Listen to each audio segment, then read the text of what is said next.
Welcome to the Making Love podcast with Tish and Pastor Roy. This is where love gets real, faith leads the way, and marriage becomes something you actually enjoy. We're talking laughter, connection, and the kind of conversations that challenge what you thought you knew while giving you practical, faith-filled ways to make something that lasts. Whether you're married, dating, or just curious, this is your time to grow together, have fun, and create a relationship rooted in friendship, purpose, and connection. Because when love is made, it doesn't just last, it gets better every day. Welcome back to the Making Love podcast. Today, we are talking about shifting into marriage mode. That's one of the things that you have to learn how to do once you have the big day. Your whole frame of reference has to begin to change because it's not just I, it's we. It's not just you, it's us. And so you got to start thinking in those terms. Now, there are some things that we might want to leave behind. Some things we'll pick up, but there's definitely some things that we might want to leave behind. Yeah. For instance, I think about a lot of my single friends before I got married that still, hung out a lot and did a lot of things that weren't bad things at all. But it was sometimes a little bit difficult, to say, you know what, I'm staying home tonight. I'm not going out. And I don't mean like going out like partying, but I just mean like, spending a lot of time away from that new spouse. Yeah. How does that impact from the male's perspective? Because I think I hear more men have that issue than I hear women. Yeah, well, when you're a single guy, you're used to just doing stuff. Yes. You want to go play basketball, you go to the gym and play basketball. You want to, go play football or whatever, flag football, you go to the park with your buddies and, tackle each other even though it's flag. But you just do stuff. Yeah. Because, you're that's how you think. And when you go shopping, you buy the stuff you like to buy. Because considerations. You remember when you met me, I had no dishes. I just bought fresh paper plates every week. Because I didn't like doing dishes. Yeah. or I got a promotion and I started buying those packs of dishes from Walmart. Yeah. I'd buy one every 2 weeks. Yes. And throw the other ones out because I didn't want to do dishes. Very sad, but true, yes. Yeah, so when you're a single guy, your whole perspective on life is single. Yeah. It's singular. And that has to change. Do you remember one of our first fights? Our first argument, shall I say, when it was one of the kids' birthday parties. I remember. And you were supposed to come, or you were coming. I was coming. And what happened? We had the birthday party at a McDonald's. Mm-hmm. And I showed up. And we had a great time. How late were you when you came? I was a couple of minutes, but that was only because the movie lasted a little longer than we thought. So let me tell you the story, because what was supposed to have happened is we were supposed to both be at the birthday party location at, 3:00 because the party started at 4. And then 3:00 came and went. And I was with the kids and getting there. And then my parents get there and our other friends get there. And it's 4:00. No, you nor my brother we're at the party. And then 4:15, the party starts and the cake gets served. And then you all come strolling into the party because you all had gone to a movie theater. And I know we didn't have phones the way we have them now, but you had a beeper, you had something, and nobody was responding to me. I was livid at that point. And what was your explanation? The movie just lasted a little longer. Like there was nothing saying how long the movie was going to be before you decided to go to that particular movie, right? It was the only one that we could fit in that schedule. Yeah, for real. So when young men now come to us with that same type of situation, what do you say to them? Well, now you have the benefit cell phones and FaceTime and texting and all the man of social media. You have innumerable ways Yes. to let your spouse know where you are, that you're running late. You can drop them a pin and they can just follow the pin over I-10 and see where you at. True. So there's a lot of ways to be able to make sure you connect and let the person know what's going on with you. But what do you think is the real reason that, and not saying that this was you necessarily, but what's the real reason behind that behavior when, male or female kind of, remove themselves from being found for a period of time when they know someone is depending on them? Where does that come from? I think it's probably a couple of things. Like for me, it was just, I wasn't even thinking. Hmm. I wasn't thinking in terms of us. Yeah. I was just thinking in terms of me. So that's why it didn't even occur to me to, throw a quarter in a payphone or what have you. That's how long ago this was. It's also, and I felt this way too early on, as that shift in your life is so dramatic that it almost like creates a level of pressure. And sometimes you just like, I got to open a valve and let some steam out. Yeah. And so I just want to be by myself and I don't care. Yeah. If they can't find me. Because there were days where you would go with your friends and I would assume you're going to be going an hour or two, you'd be going 4 hours, We're going shopping. Yeah. So I was like, don't just be mad at me when, you did the same thing. No, for sure. But that's what happens. I mean, early on in particular, you really have to learn how to manage the weight of a marriage when you've only ever managed the weight of being single. For sure. Absolutely. And it's a learning curve. So what about, we were a blended family, as people call it. We've never used the word like step or anything. My kids have always been his kids. And yeah, we have family more. Comes in whole numbers, no halves, no steps. Right. But for that family that is blending and there's not only responsibility of the marriage, but now there's parenting responsibilities as well. I know, that's wild. That make it difficult for that person to really, fully transition from being single, now being a parent and a spouse. What do we say to those people? Because that's more frequent, right? That's my testimony. Yeah, because it was so weird having little people call me dad. Yeah, it was such a weird thing that I had to quickly grow accustomed to. Because I was used to just playing with kids. Yeah. And you were like, no, you have to raise them too. And I was like, oh, okay, I didn't know.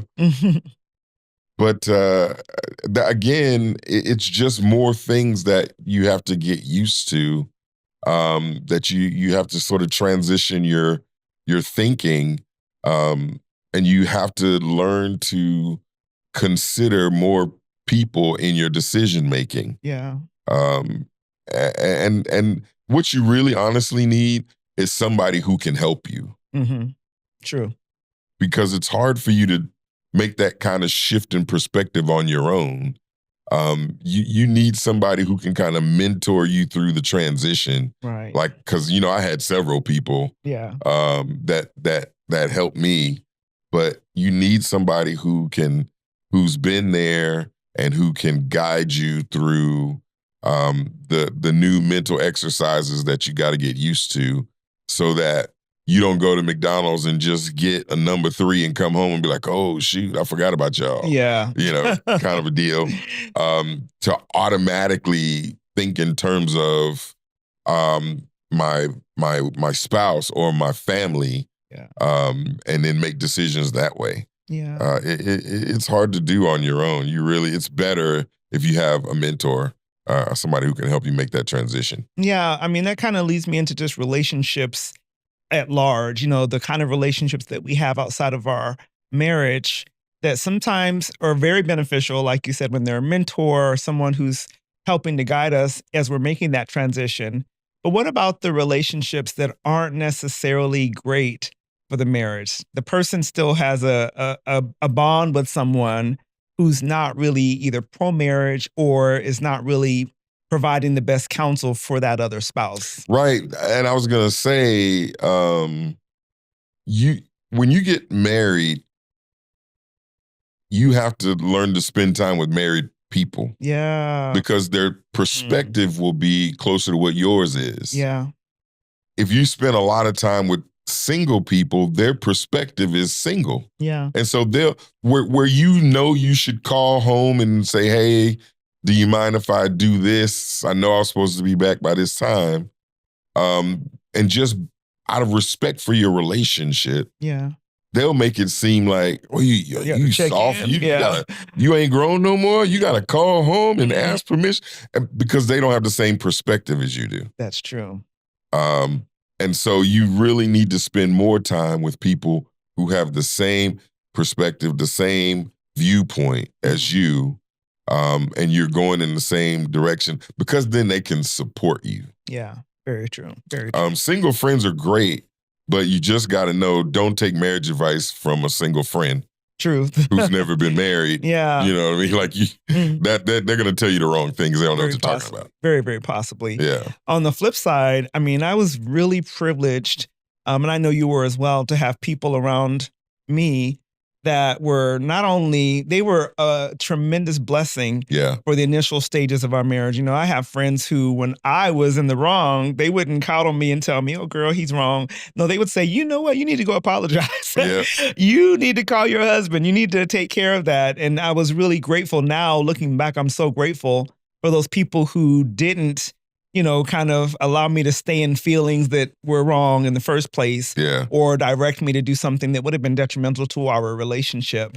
And it's not always easy to have those to find those types of people in your life, especially at the early stages of your marriage. Yeah. But my prayer is that you find those people who will help you to get through the first stages of that transition, because it's not always easy. Even if you don't have children, even if you've been married before, all of the things are different when you go from taking care of yourself, being concerned about yourself, you know, cooking for yourself, all those things. And now you're blending a family coming together, even if it's just a husband and a wife coming together. Absolutely. And in all honesty, it's better if you can have those relationships on standby before you say I do. Yes, true.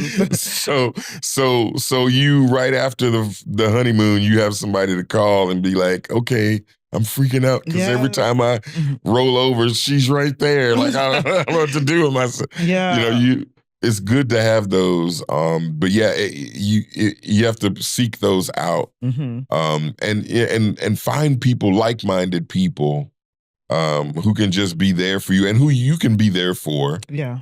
To help keep that perspective moving, and so your marriage can grow. Yeah. That's one of the key things too, in terms of making that mental shift, is you have to realize your marriage has to be built. It has to grow. It has to develop. That means it constantly requires investment, investigation, input. Always. Yeah. Like you got to check in and just make sure, hey, are we rowing this boat in the same direction still? Like I know we said that this was the direction, but I just want to check in and make sure nobody's feeling like, you know what, I know we said we was going to go north, but I'm starting to feel like I want to go northeast. Like I want to make sure we're still going in the same direction. Yeah. I want to make sure we're still pulling, together. Yeah. You got to do stuff like that. Yeah. You have to take that time. You have to invest in books, invest in, marriage seminars, especially the 2 or 3 day ones at a hotel. Yes. Those are great. Yes. But you have to do that kind of stuff to make sure that you are feeding that marriage so that it's alive, so that it is strong, so that your mental state is where it needs to be, so that you can make sure that you are feeding your marriage and not starving it because you're focused on other things. So true. I'm also reminded of how far we should go in conversations with other people outside of our relationship about the marriage. Yes. So there should be limits. Yeah. For instance, we frequently have people that, will tell us that they've had a fight with their spouse, and then they went and told their parents about it. And, Oh, share details about what has happened. And now, and always somebody's mama won't forgive exactly, after you have. or the best friend or whatever. Somebody, you yeah. told someone all of your intimate details of your marriage, Yeah. and then you all have gotten past it, but the still best is upset. still giving the side eye Yeah. because they're still upset about something that happened, weeks or months ago. And I just wanted to, make it clear that it is important how much information you share, because the marriage relationship is sacred. It's designed for two people, not 22. Exactly. Right? Exactly.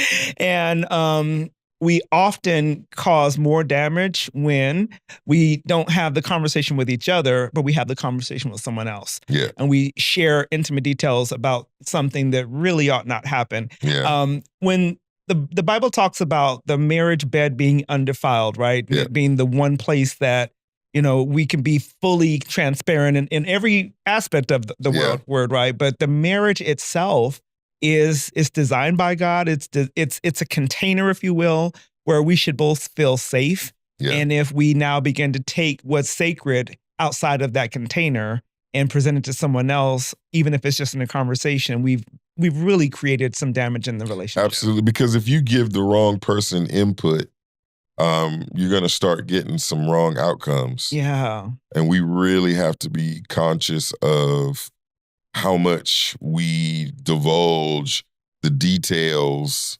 of, because some friends, they'll just hype up your anger. Yes. When you know you ought to forgive. Mm-hmm. And some people will tell you stuff like, that's a good man. Just let it go. When you know you need to leave that joker. Yeah. Yeah. And so, yeah, you really have to start to think about, who am I inviting in my relationship? And whoever it is, they should only be able to get but so far. Yeah. And depending on who they are in your life and the level of, or the quality of advice that they provide. Yeah. You can't just let everybody tell you how to run your marriage. And every marriage is different anyway. True. Very true. Yeah. I learned that a long time ago. Mm-hmm. The way I talk to you is not the same way some of my friends talk to their wives. Likewise. It's because we're all different people. And so we've got to learn how our marriage best works. Mm-hmm. Some people, you better buy me a gift on Christmas or whatever. Mm-hmm. But for us, it's like, I want an experience. Yeah. I got Amazon on my phone. I'll get a gift, but Mm-hmm. For us together, let's go do something. Let's go see something. Mm-hmm. Even if it doesn't turn out right, like we try to go to a ranch for a real life ranch experience. And it's so horrible we leave in 30 minutes. Yeah. We at least still have that story to tell. Right. And we got some better than decent, Mediterranean food after, so For sure. it worked out. Yeah. But that's what I would prefer. Mm-hmm. But not everybody's the same. Right. So you really have to learn those kinds of things. And you can't learn them from somebody else. No, you can't. What are some of the other things that people sometimes have a hard time with the transition? I think of, and you may have an opinion about this because I know we've never had an issue with it, but it's something that you enjoy, I know. What about people, both male or female, who are very, what's the word? They have a little bit of an addiction to like playing video games, so much so to where it impedes the relationship with their spouse or the time that they should be spending with their family. What have you seen that with other? Oh, absolutely. Yeah. Absolutely. But I think because we all have hobbies, Yeah. And we bring those hobbies into our marriages. And sometimes a hobby is not a hobby. Sometimes it's a dependency. Yeah. Because I need to be distracted from something, and this is the thing that I use to distract myself. Yes. All of that has to be adjusted for the relationship that you're now in. Mm. Right? So if as a single guy, you're used to, getting on your PlayStation and playing for 4 or 5 hours. Mm-hmm. Once you get married, you can't do that. Yeah. You got to invest that time, most of that time, in the relationship. Yes.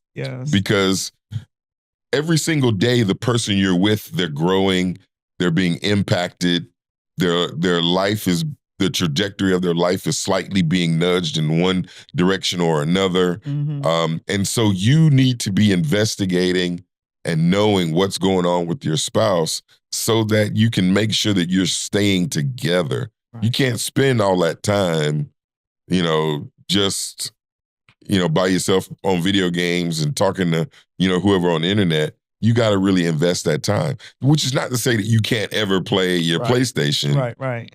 But you can't play it like you used to. So true. And the same is true, of women. Now, I've known women who leave and go to the mall and stay at the mall for All 8 day. hours. All day, yeah. Which is just mind-numbing. I don't know how you do that.